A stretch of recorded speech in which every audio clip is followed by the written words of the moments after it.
welcome to the Business of Apps podcast. Well, yet another summer is whizzed by with a jet speed. With a few days left, we want to signify this moment by sharing with you yet another App Talk interview from App Promotion Summit London 2025. This time with Rui Mateus, CTO of Mobrand. At the interview, Rui brilliantly laid out the state of programmatic advertising for mobile apps. He touched on the need for control and transparency in programmatic, the performance-based model, scaling and rebranding, ad fraud challenges, the role of AI in programmatic, and more. Ladies and gentlemen, without any further ado, Rui Mateus, CTO of Mobrand.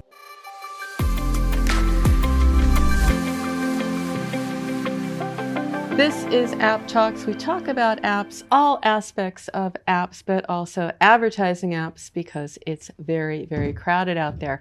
So what do marketers do? Where is it going? And what has happened in programmatic? These are just a couple of things I'm going to talk about today because I have Rui Mateus, who is everything at Mobrand, I would say. Founder, CTO, passionate about the product. That probably shows. So first of all, great to have you because you are the one to be talking about, because you're not only just thinking about what the marketer wants, but you're thinking about how Mobrand can meet that. You know, this is your baby, so it's great to have you. Yes, it's my baby. So Mobrand already started 10 years ago, and it's been quite a journey for sure. It's been quite a journey. I mean, something about journey, I always look at the personal journeys of people when I'm interviewing them, and I thought it was kind of interesting because, you know, in a way it would kind of fit. You know, it's building, it's tinkering, it's being hands-on, and then you love doing the same with cars. So I have to ask you, you're the mechanic on your car, you fix your cars,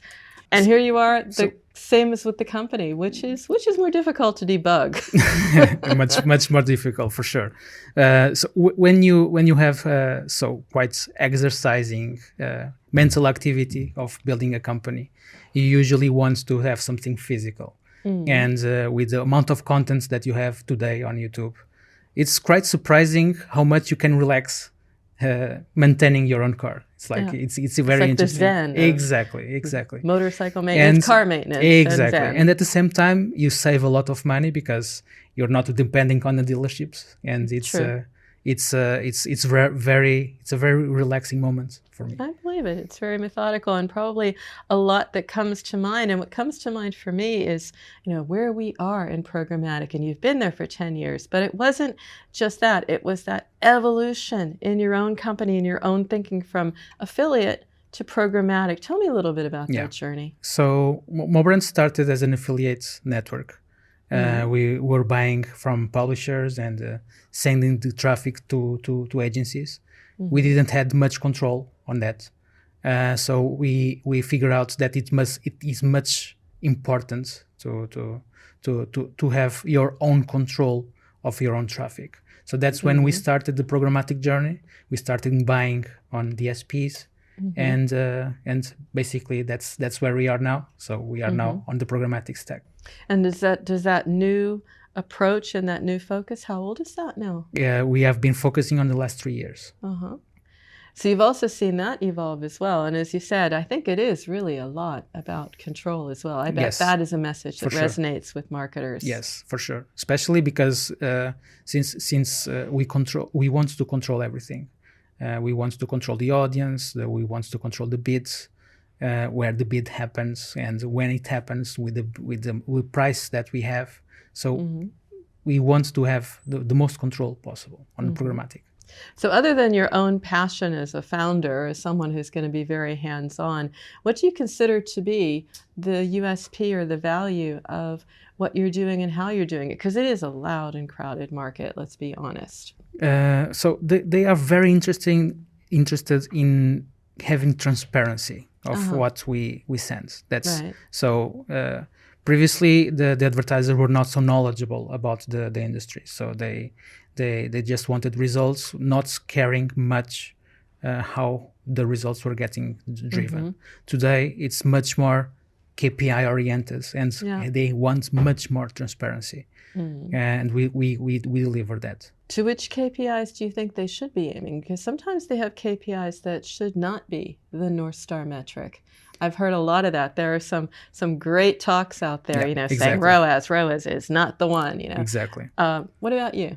So previously they focused a lot on the retention, for instance. The retention is not necessarily what you want to be focusing on. You want to be focusing on the real user that the advertising is bringing, and the performance that user is doing.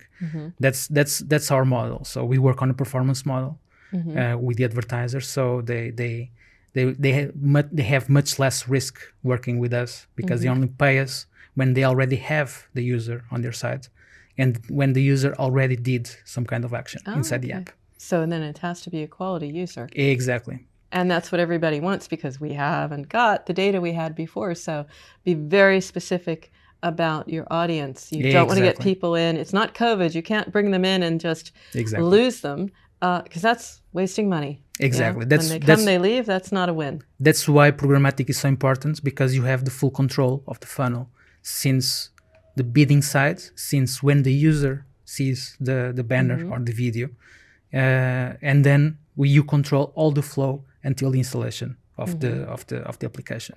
Probably because you are the founder, you are the one who started this. You made also very clear that it was your tech, which is not what is always the point and the case in the industry. You have your own bidder, you have your own tech, you're using open RTB, you're integrating with premium SSPs. I mean, this is an ecosystem play. This is not building a product, this is building a platform and an ecosystem. I guess the question for me is, what convinced you? I mean, investment in your own tech and building and cementing these relationships, that's effort, not what everyone does. I consider that Mobrand is not necessarily a marketing company. It's a tech company. Okay. We have a very big technological background. So that's where we came from. So we built products. That's where we are good. We focus now on marketing, because we understand that we are very good at that as well. But in reality, our background is technological. So Mobrand is a technological company at the moment, working on the ad tech ecosystem. And we want to have the full control of the flow, so of the funnel, of the user experience, or of the user journey. And so that's why we are aiming so much for the technological side. Because when you have the technology, you have the control.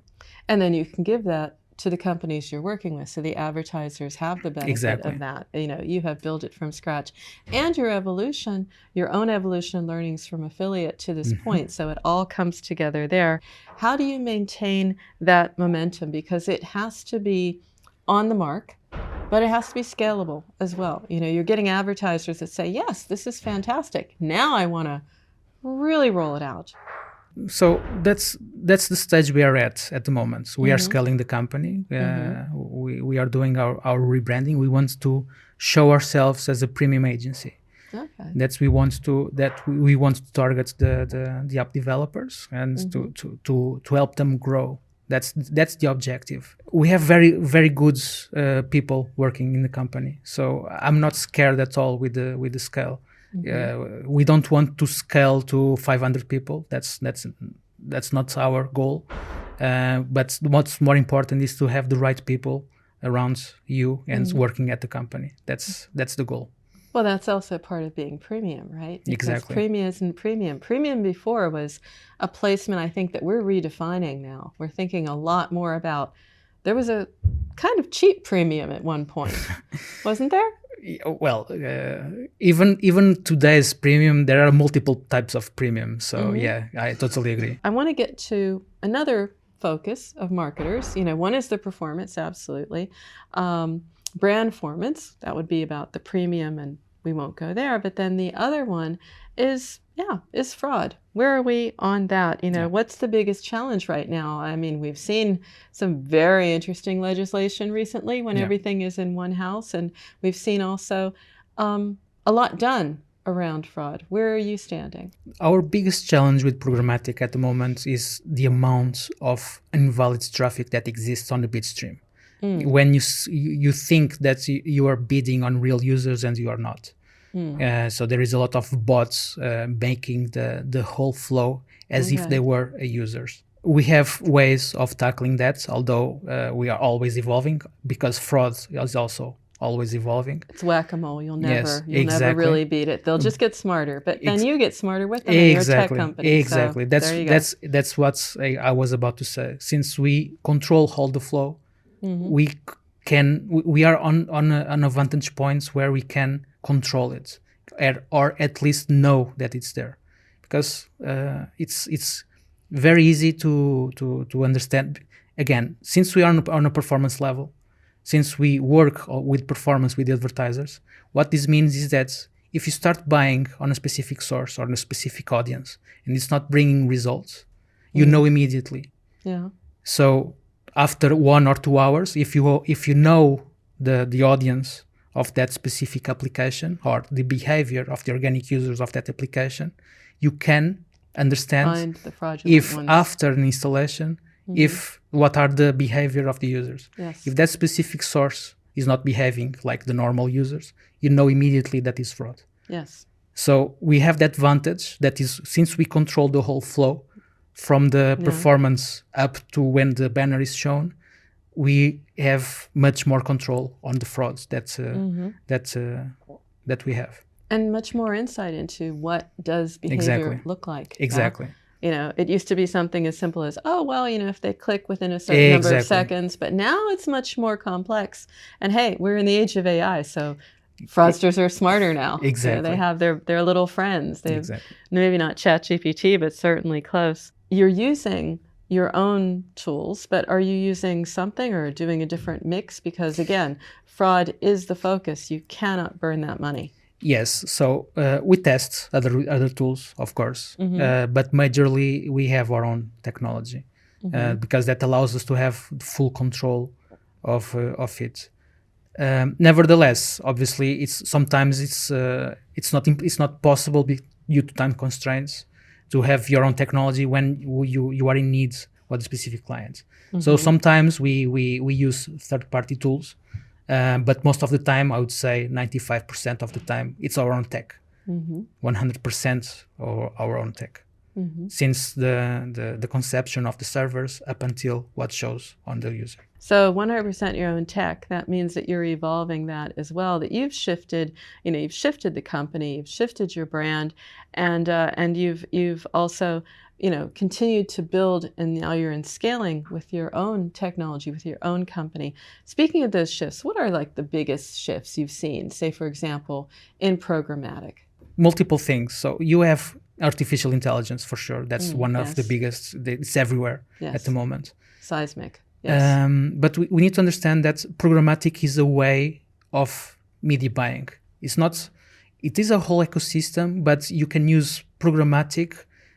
Programmatic is just a word of a medium. So you are using a technology that is OpenRTB to make the biddings, to make the media automated on the buying side. This means that since the market is growing on multiple channels, so for instance, lately we have seen a huge growth in connected TV, for instance. Yeah, I was going to say. So you have connected TV, you have digital out of home. That's programmatic is also occupying these channels. So programmatic is evolving along with the industry. So we cannot differentiate programmatic from the business, from the ecosystem, because it's there. It's just a tool that we can have to make automated media buying. So I think that since the market is changing, programmatic is also changing. They will have more or less the same challenges. And the huge challenge when everything is really everywhere. I mean, cross-channel is no longer the buzzword, it's the reality. Exactly. CTV we were talking about for years. Well, guess what? It's here. Exactly. What about you, for what's next for you in programmatic UA? I mean, when I think about it, a lot of things are changing. You could be excited about CTV. You could be excited about something else. What are you excited about when you look at the market? The entry barrier to have a good AI, it's very low at the moment. So what we want to do is to build a very good ecosystem where we can build our own models, build our own audiences, using AI and to drive very good quality for our clients. So that's where we want to be, and obviously be a one-stop shop for performance marketing, where an advertiser, especially a mobile app, can come to us and say, look, I have these specific events from the users, I have these subscriptions, and I don't want to do anything with the promotion. I don't want to do anything with tech jargon or the marketing jargon. I have these events, make my app grow. That's what we want to do, to have a one-stop shop for the app developers to come to our platform and say, look, we are growing users and we are not spending huge amounts of money. That's the goal.